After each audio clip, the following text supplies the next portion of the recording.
Hello there, I'm Vigalius. How are you?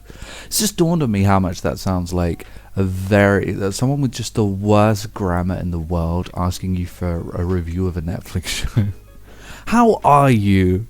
Is okay? Is good? Killer, man. Oh no. How is everyone today? That is a different question, completely separate from the weird you analogy that I just made. But how's it going? I'm feeling tired.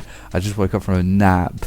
And I'm still tired. So I'm never more tired than when I've just had a nap. So we're going to try to stay high energy during this one. But at the same time, I'm not sure if we should. Today we're talking about a very relaxing game. And one that really caught me off guard. And I did not see this coming. It really was like a side punch to me. And it's very interesting.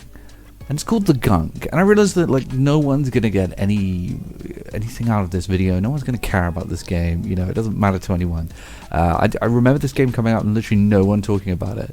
But I gave it a shot a couple of years ago, and it was one of those ones that just kind of sat in my hard drive, and I didn't really do anything with it. I just sort of let it sit there and didn't really get into it. And I finally did the other day, and I've got to say, man, I was very impressed with this game. And I'm very impressed by the Gunk.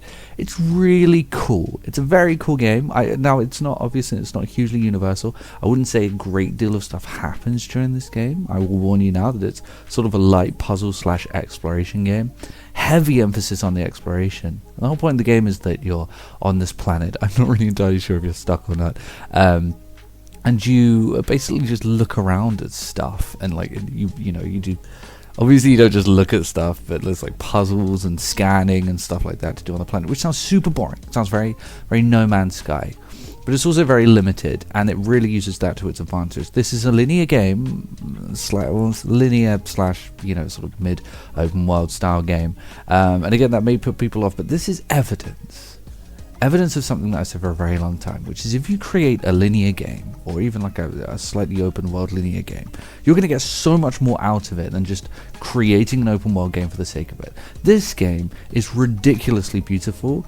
It's an indie game. What you're looking at right now is considered an indie game. This is not AAA. It doesn't come from some huge developer / publisher, and it looks stunning. It is a beautiful looking game with absolutely gorgeous graphics, lighting, a fantastic art style, a beautiful use of color palette, and that drives the game. That's what makes it so interesting. And the reason that I couldn't stop playing the game is because every time I found a new place, it just looks so beautiful, so packed in with dense foliage and beautiful coloring, these gorgeous ancient ruins and artifacts, which is something I really like in gaming. I love when you play a video game, you uncover these old ruins and artifacts, and there's a lot of that going on here. A lot of mystery, a lot of I just don't know what that is, and that really drives the game forward too.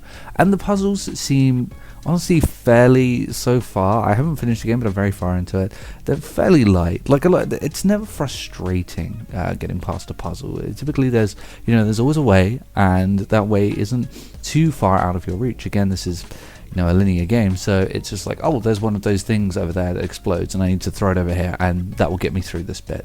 And I like that. I like that it does engage you, and it does make you think.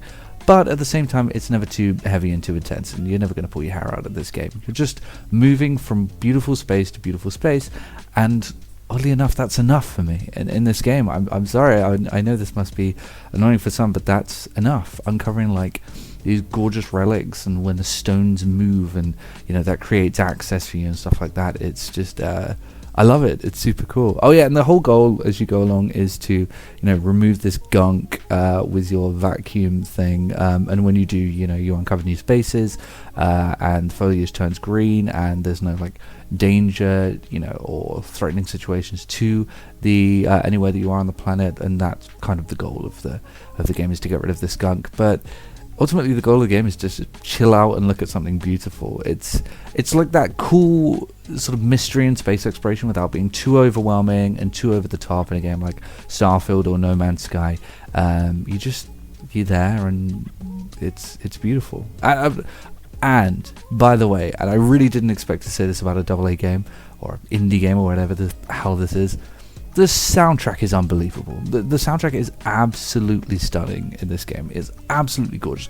Very string heavy in the most beautiful way. I love I love strings, violin strings and what have you, and it's absolutely beautiful. It's a gorgeous soundtrack in this game. You really don't expect it. That hits you, out of left field in an indie game like this, is how beautiful not only the visuals are, but the soundtrack is as well. So it's all good. I really do like the Gunk. It's a cool game.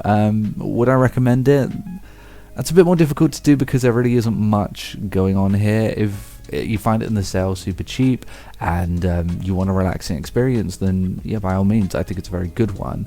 But it's also on Game Pass, so give it a shot there, because you get the game anyway, and it is very good for if you need to unwind. A lot of gamers, man, do they need to unwind, and this is a good way to do it. So the Gunk, give it a shot, and I will see everyone later.